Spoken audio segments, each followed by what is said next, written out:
चलो अभी तक हम लोगों ने वन पार्टनर इंसॉल्वेंट किया, तो when there is a one partner insolvent तो रिमेनिंग टू पार्टनर इंसॉल्वेंट ना, तो उसका एक का burden other two will be share, right. When the two partner insolvent still one partner is there, he will share the burden, right?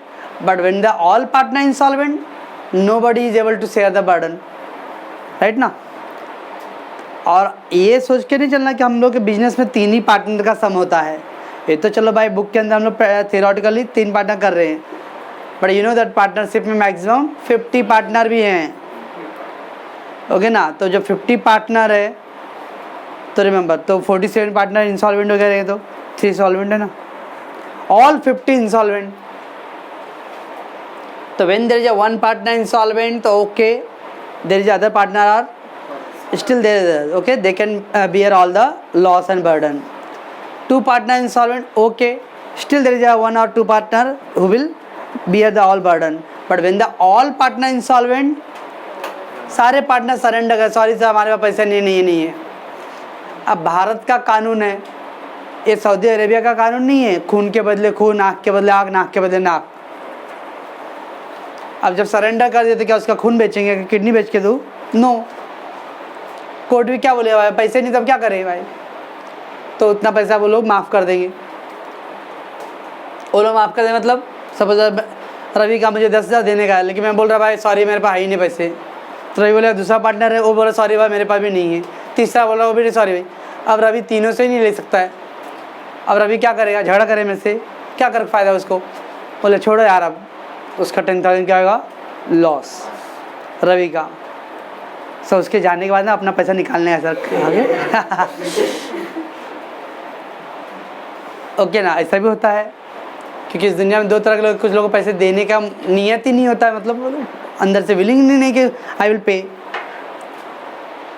He can complain to the police चौकी and court. After अगर उसने complain किया है तो court will inquire कि वो मेरे पास जो पैसे आया है वो इंसॉल्वेंट डिक्लेयर होने के बाद आया है या पहले आया है। क्योंकि हो सकता है मैंने जिस दिन गवर्नमेंट कोर्ट ने इंसॉल्वेंट डिक्लेयर कर दिया और उसके बाद अगले ही फ्रैक्शन ऑफ सेकेंड में मेरा नसीब बदल गया और लॉटरी लग गया रहेगा।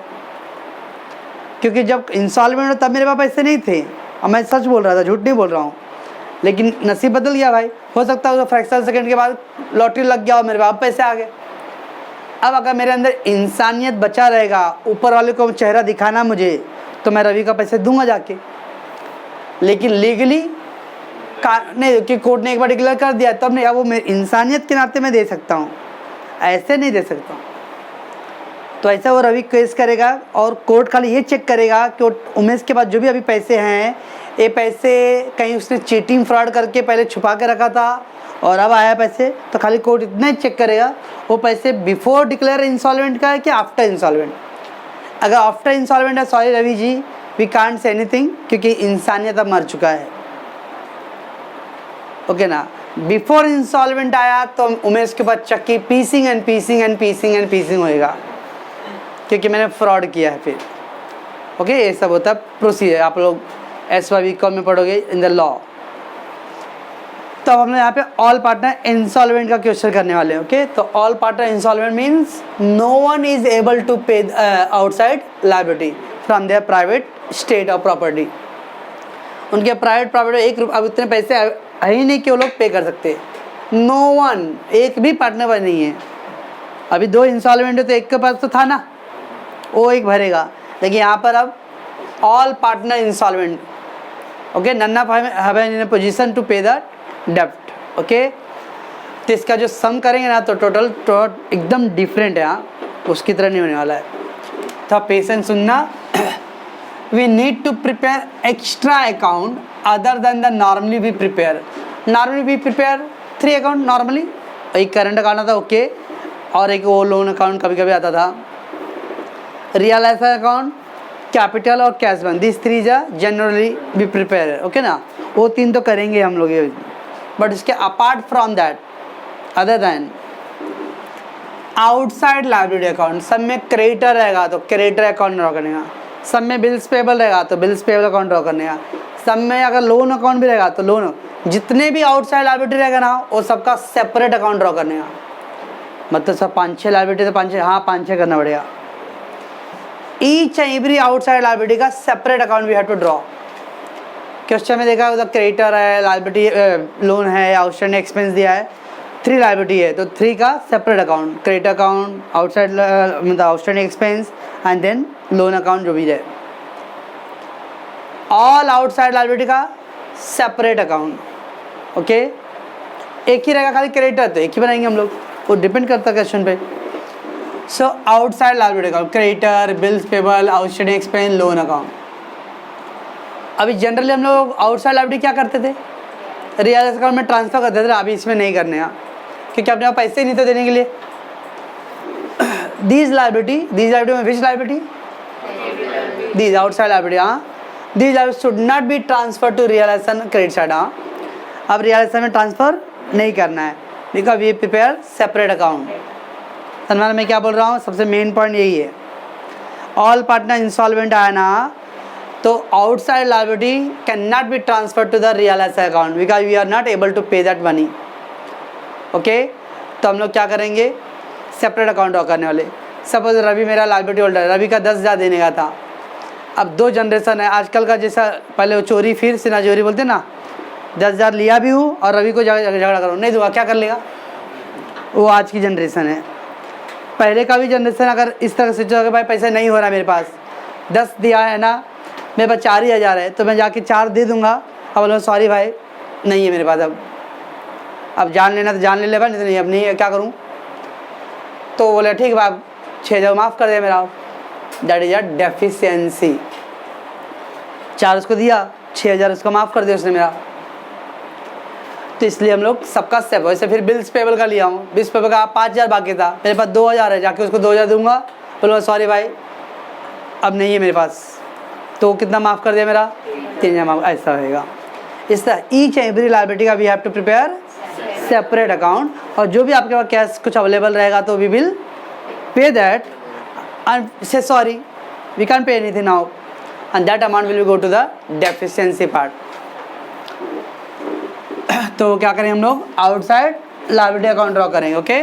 Creditor, bills payable, outstanding expense, तो मैंने लिखा एग्जांपल, जितने भी लायबिलिटी रहेंगे आउटसाइड का will prepare each and every separate account and that liability never transfer to the realised account, okay sir. And और एक एक्स्ट्रा अकाउंट ड्रॉ करना है, डेफिशिएंसी। कितने लोगों ने कितना माफ़ किया रहेगा, एक रिकॉर्ड तो रहेगा ना अपने पास। Do all the problem same as earlier, बाकी हम लोग कैसे करते हैं, असेट रियलाइज का entry, cash bank to realise वैसे करने वाले, realisation expense, realisation to cash bank, वो जैसा करते हो आप वैसे करो आप। Do all the problem same as earlier till realisation close करने तक वैसे कर रहे हैं हम लोग, okay. Then realisation close, okay. Now we have to pass some entry। All the सारे पार्टनर इंसॉल्वेंट है, लेकिन कुछ पार्टनर कुछ पैसे लेके आएंगे ना, थोड़ा बहुत, कुछ लोगों में इंसानियत बची रहेगी, ओके। शर्म का, आँखों का शर्म का पानी रहेगा तो कुछ पैसे लेके आएंगे भाई वो लोग। कोई अपना ब्लड बेच के लेके आएगा, कोई किडनी बेच के लेके आएगा, किसी भी लेके आएगा भाई थोड़ा बहुत। क्या वो डायलॉग मारते ना पिक्चर में, जमीर जिंदा है अभी मेरा, तो पैसे लेके आएंगे वो लोग। तो कुछ पैसे अगर ब्रिंग कर रहा है, सामने दिया रहेगा some partner bringing some amount, तो क्या enter cash bring by the insolvent partner, cash bank to insolvent, तो एंट्री मालूम पहले से ही, that entry we have to pass, okay. मैंने आपको स्टार्टिंग में जब थ्योरी कर रहा था मैं बोला था पहले order of payment, order of liability के लिए सबसे पहले हम लोग रियलाइजेशन एक्सपेंस पे करते हैं, देन ऑल आउटसाइड लायबिलिटी पे करेंगे, आफ्टर दैट पार्टनर लोन पे करेंगे, फिर कैपिटल पे होगा। पहले आप बाहर वाले का पेमेंट नहीं कर रहे हो, पहले घर वाले का पेमेंट करोगे, नो बाहर वाले के लिए पैसे नहीं, घर वाले का कैसे होगा भाई, है ना, यस। तो पार्टनर लोन अभी क्या करना, directly partner loan directly transfer to the, sorry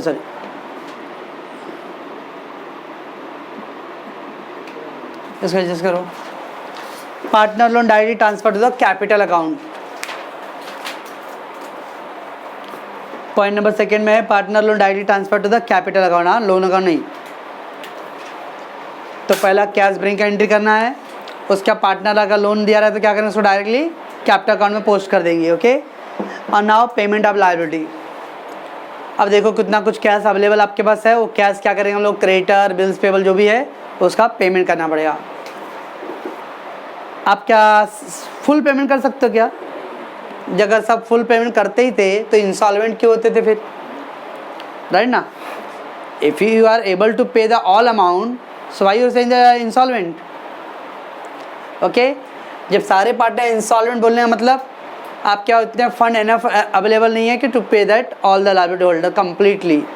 तो से एग्जांपल क्रेडिटर अकाउंट, क्रेडिटर का 10,000 था but you are only paying the 6,000, तो मतलब बाकी का 4,000 डेफिशिएंसी, ऐसा। ओके, बिल्स पेबल का पेमेंट करने का था 8,000 but you are paying only 3,000, it means 5,000 will be deficiency, ऐसा। ओके, तो liability account debit to cash bank account and जो भी शॉर्टेज अमाउंट है that will go to the deficiency, बराबर है। Close the cash bank account, it get tally. Normal सब में cash bank last में क्लोज करते थे हम लोग, अब यहाँ क्लोज कैश पहले टैली कंप्लीट करो। ओके ना, so close your cash bank account and get tally, वो कैश बैंक टैली हो जाएगा। आफ्टर क्लोज कैपिटल अकाउंट, यहाँ फ़र्क है, हाँ रिमेंबर, जनरल सम में हम लोग पहले कैपिटल क्लोज करते हैं एंड देन कैश बैंक। अब यहाँ पहले मैं बाहर वाले के लिए कैश नहीं हमारे पास अवेलेबल है, तो पार्टनर लोग को क्या पेमेंट होने वाला है? ओके ना, दैट्स वाई पहले कैश क्लोज कर देते हैं हम। After making the payment of liability close your cash bank account, cash bank अपने आप टैली हो जाएगा। फिर लास्ट में क्या करना है, कैपिटल अकाउंट क्लोज करो। Close capital account and balance will be transfer to where, deficiency account. Finally आप देखोगे ना डेफिशिएंसी अकाउंट लास्ट में क्या होगा, टैली होगा। तो जनरल सम में कैश बैंक अकाउंट टैली होता है, तब लोग लगता है कि हम सम राइट अपना। ऑल पार्टनर इंस्टॉलमेंट में क्या अकाउंट टैली होगा, डेफिशिएंसी अकाउंट फाइनली लास्ट में टैली होगा। ओके ना, and your sum will complete. पहले क्या करना है, from the beginning to realisation close तक we will do same. After that see that whether the some partner bringing some cash और not, तो कैश ब्रिंग क्या रहा है, तो cash bank to insolvent partner, that we will do, right. वो cash का देख करके क्या करने वाला, लायबिलिटी को we have to make the payment but we are not able to pay the complete amount, so the shortage will be go deficiency. तो liability account debit to cash bank and to deficiency. After देखो तो cash bank आपका tally हो जाएगा, cash में कुछ balance रहेगा नहीं। आफ्टर कैश के बाद क्या करना है, कैपिटल अकाउंट करना है। ओके, इसमें अभी कैपिटल का बैलेंस कैश पे नहीं डालना है, कैपिटल का balance we will not transfer to cash bank account, we will transfer to deficiency account and finally deficiency account क्या आएगा, टैली हो जाएगा। ओके, ये पूरा प्रोसीजर है किसका, ऑल पार्टनर इंसॉल्वेंट। सबसे नया पॉइंट इसमें खाली ध्यान रखना क्या, आउटसाइड लायबिलिटी के लिए separate account, outside liability don't transfer to realise account, that will prepare separate account. Sir कितने बनाना पड़ेंगे, जितने भी लायबिलिटी रहेंगे। फॉर्चुनेटली अगर एक ही सब में liability only bank loan, bank loan, सब में bank loan, creditor, outstanding expense, bills payable सब दिया रहेगा, तो सब बनाओ, सबका सेपरेट अकाउंट 2-2 4-4 लाइन का रहेगा बस। ओके, रियलाइजेशन क्लोज करो पहला। आफ्टर क्लोज कर check that partner bringing some cash और नॉट, तो उसका एंट्री करो। देन ईच एवरी लायबिलिटी को we have to make the payment. Sir कैसे पेमेंट करेंगे, वो क्वेश्चन में कुछ मेंशन रहेगा, टेंशन मत लो। ओके, तो पे करो और लायबिलिटी का जो भी शॉर्टेज अमाउंट है वो क्या करते हैं हम लोग, डेफिशिएंसी में डालते हैं। कैपिटल का बैलेंस क्या करना है, डेफिशिएंसी में डालना है, कैपिटल का बैलेंस कैश बैंक में नहीं डालना है। और लास्ट में cash deficiency account will be get tally. Okay, कुछ समझ आ रहा है मैं क्या बोल रहा हूँ सर, उसको पॉज करो तो था।